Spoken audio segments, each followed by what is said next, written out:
हमनी के संस्कृति, हमनी के संस्कार सदा रहे हमनी के साथ। भारत के महान ग्रंथ और काव्य सब के संपूर्ण संकलन सब्सक्राइब करें तिलक।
तू पांचो हमरा से अकेले युद्ध करबा।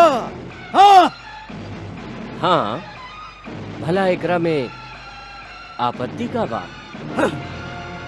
इस सरासर अधर्म है, अधर्म। वाह, लेकिन यही अधर्म से था तू अभिमन्यु के वध के लिए रहा ना? हाँ। तू सब लोग मिलके अकेले अभिमन्यु के वध के लिए रहा। वो घड़ी अधर्म के विचार नाइज रहे, लेकिन दुर्योधन हम तोहरा के विश्वास दिलावत है कि पांडव तोहरा साथे अधर्म ना करिए। बड़का भैया तो साक्षात धर्मराज हवा, वो तोहरा साथे धर्म से ही युद्ध करी है। दुर्योधन, तोहरा अधर्म के जवाब में यदि पांडव भी अधर्म करस तो तोहरा में और पांडव में का अंतर रह जाए? हाँ? हाँ दुर्योधन, हम तोहके आश्वासन देत हई, युद्ध होई और तोहरा इच्छा के अनुसार होई।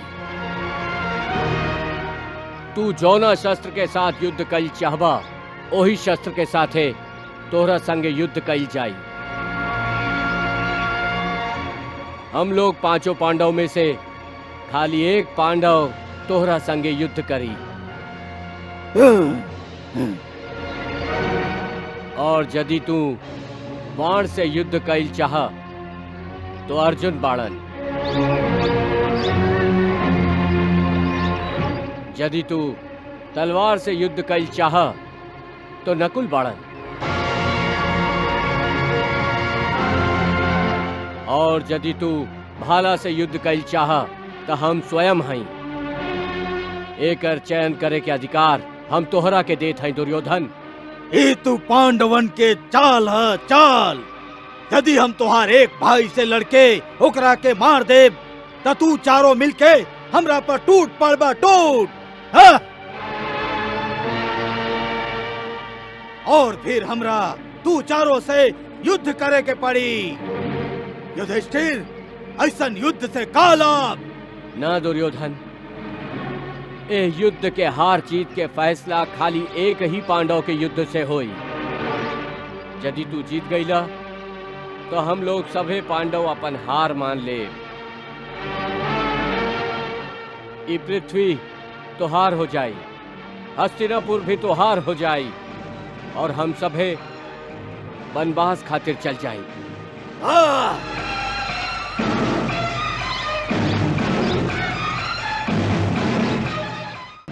भैया, आपके है दुरात्मा के शस्त्र और प्रतिद्वंदी चुने के अधिकार दिला के बाद भी देखी ये कैसे चुपचाप खड़ा बा। अरे एकरा तो खाली बड़ बड़ बात करे के आदत बा। और यदि युद्ध कैलस त गदा से ना करी, काहे कि जानता कि यदि गदा के चुन लिहलस त एकरा हमरा से युद्ध करे के पड़ी, और यदि हमरा से युद्ध कैलस त ई जानता कि ई हमार हाथ से बच ना सकी। ई कायर का हमरा से युद्ध करी भैया? यदि एकरा में अपन जान के बाजी लगावे की हिम्मत होई त एकरा जगह एकर कोनो न कोनो भाई जीवित रहित। ई तो हमेशा अपन प्राण के चिंता करत रहल, कबो कोनो भाई के रक्षा करे खातिर आगे ना आइल, अपना सामने ई सबके मरवा देलस। ई का हमरा से युद्ध करी? एकरा सामने हम दुशासन के वध कैली, बाकी बड़ा भाई होके भी ई दुशासन के रक्षा ना कैलस। यदि कोनो दूसर भाई होइत तो अपन भाई लोगन के वध के प्रतिशोध लेबे खातिर हमरा साथे युद्ध करके हमार वध करे के आकांक्षा रखित, बाकी ई तो भगोड़ा निकलल। ई का हमरा से युद्ध करी?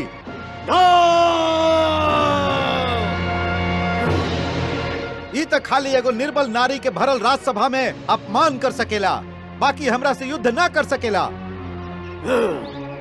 ई शकुनी की आड़ में जुआ खेल सकेला, बाकी युद्ध ना कर सकेला। ई कायर ह, नपुंसक ह। बस भीम बस, ई लांछन अब हम सहन न कर सकीले। तू हमार वीरता के अपमान कैले बाड़ा। हाँ, हम युद्ध करब, युद्ध करब। भीम!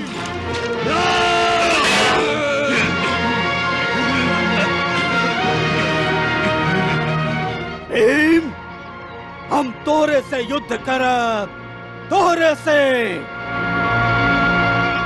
हम पितामह द्रोण, शल्य, कर्ण, मामा शकुनी, हमार सब बेटा और भाई, दोस्त, रिश्तेदार और सब योद्धा लोगन के प्रतिशोध तोरे से ले भीम, तोरे से।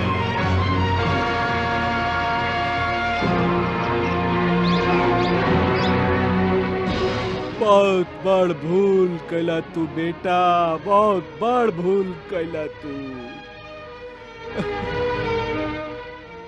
अरे तोके तो युधिष्ठिर, नकुल या सहदेव के ही युद्ध करे के खातिर चुने के चाहत रहे, भीम के ना। लेकिन तू तो साक्षात अपना मृत्यु से ही गदा युद्ध करे के निर्णय ले लेला। यह तो युधिष्ठिर के रणनीति है महाराज, आपन शत्रु के जीवित ना रहे देबे के रणनीति। महाराज, युधिष्ठिर ई ना चाहत रहे कि दुर्योधन ओकर शरण में आवे। यदि दुर्योधन ऐसन करित तो ओकरा के अभय देबे के सिवा युधिष्ठिर के पास कौनो और रास्ता ना रह जाइत। बड़का भैया, प्रतिशोध के आवेश में आके होश मत गंवाई। ई मत भुलाई कि दुर्योधन साधारण गदाधारी ना हवन। आप दोनों एक ही गुरु के शिष्य हैं। बलराम भैया, आप दोनों के महान गदाधर बनौले बाड़न। आज ये बात के फैसला हो जाई कि सर्वश्रेष्ठ गदाधारी के हा। आज हम पांडव के जन्मजात बैरी के सदा के खातिर मौत के नींद सुता दे। आज हम महाराज युधिष्ठिर के अंतिम विजय दिला के ही दम ले। हाँ बड़का भैया, हम जानत हैं आज आप अपन प्रतिज्ञा अवश्य पूरा करब। और एह दुर्योधन के जांग के तोड़ के एकर वध करब। ये हमार दृढ़ विश्वास है। दुर्योधन, आज के अंतिम युद्ध में हम तुहार और तुहार पिता धृतराष्ट्र दोनों के छल, कपट और अपराध के गिन गिन के प्रतिशोध ले। भीमसेन, सपना देखल बंद करा और हमरा से युद्ध करा। युद्ध, हाँ, जी भर के युद्ध करा, काहे कि आज के बाद तू केहू से युद्ध ना कर सकबा। हम आज तोहरा मार के इस धरती के बोझ कम कर दे और तोहर सगरे भाई लोग के आजीवन वनवास भेज दे। ए दुष्ट पापी, तुहार विशैला जीभ हमेशा तलवार के तरह ही चलेला। यह विशैला जीभ कौरव वंश के सब योद्धा लोगन के जीवन डोर कट लेबा।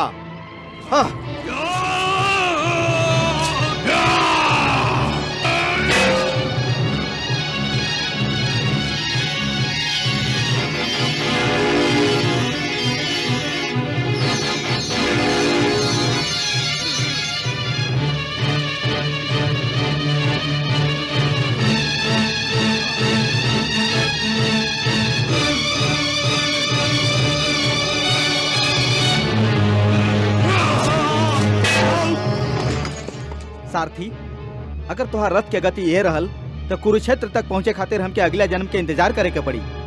रथ के गति बढ़ावा। जौन आ गया।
भीम भैया और दुर्योधन के गदा युद्ध देख के ऐसा लाग रहा बा जैसे दोनों लोग साक्षात मृत्यु के रूप धारण कैले बाड़न। आज सूर्यास्त से पहले यह युद्ध के निर्णय ना हो पाई। ना पार्थ, आज सूरज भी यह युद्ध के समाप्ति से पहले अस्त ना होई।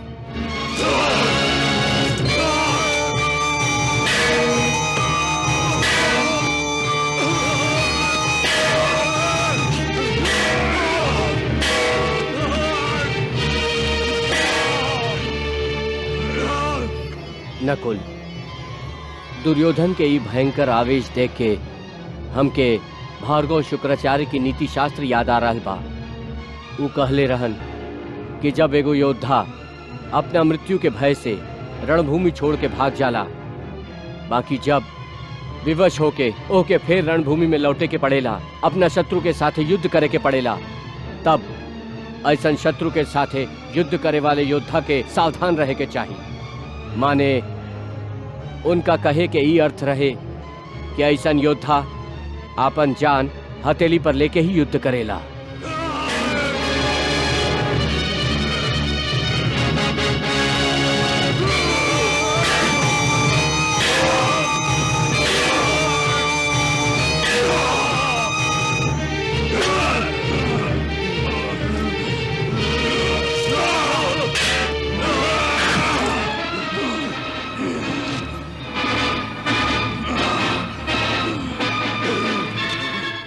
आज दुर्योधन यही संकल्प के साथ युद्ध कर रहल बा, जीती चाहे अपन प्राण हार जाए।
द्वारिकाधीश, दाऊ भैया आ रहल हैं। मधुसूदन, दाऊ भैया।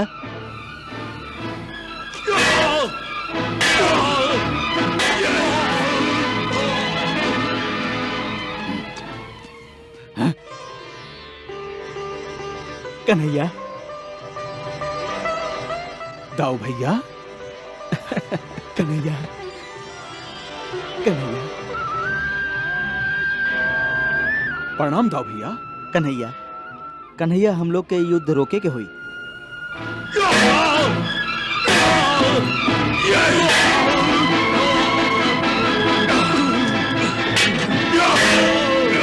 कन्हैया, हमारे एक शिष्य से दूसरा शिष्य के वध हमरा से ना देखल जाई, और कौरव पुत्र में दुर्योधन अकेला ही तो बच गेल बा। अकेले दुर्योधन के पांडव द्वेष के कारण ही तो महायुद्ध शुरू भइला। अकेले दुर्योधन के कारण ही तो कुरुकुल के महाविनाश भइला। बाकी कन्हैया, उनका संपूर्ण विनाश तो हम लोग रोक सकेले ना।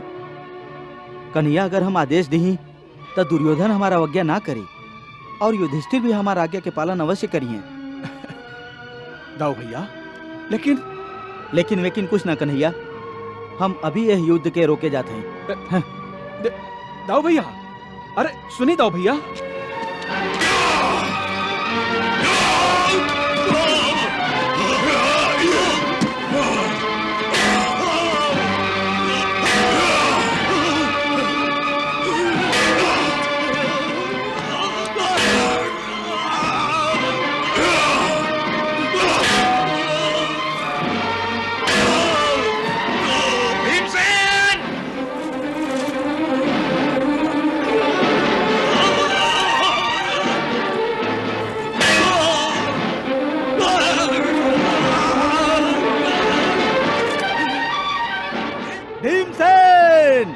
दाऊ भैया रुक जाए दाऊ भैया रुक जाए।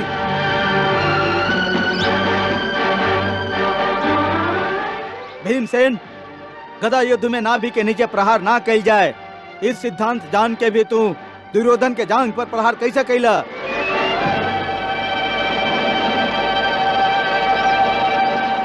तू हमार अपन गुरु के अपमान कैले बाड़ा, गदा विद्या के अपमान कैले बाड़ा। धिक्कार बा तोहरा पर। रुक जाई दाऊ भैया, रुक जाई। ए भीम के एकरा पाप के दंड देले बिना हम ना रुकब कन्हैया। ये अधर्म कैले बा, अन्याय कैले बा ना।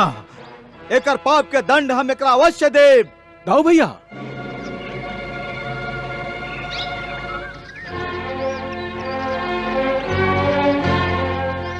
ये आप कैसन बात कर रहा है दाऊ भैया?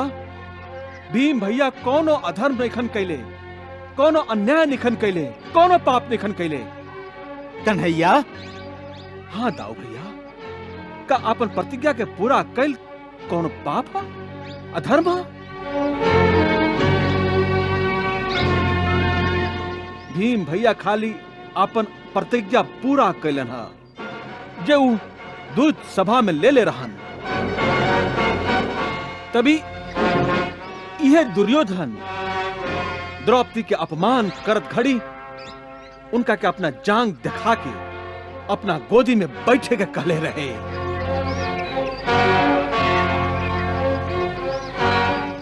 कृष्णा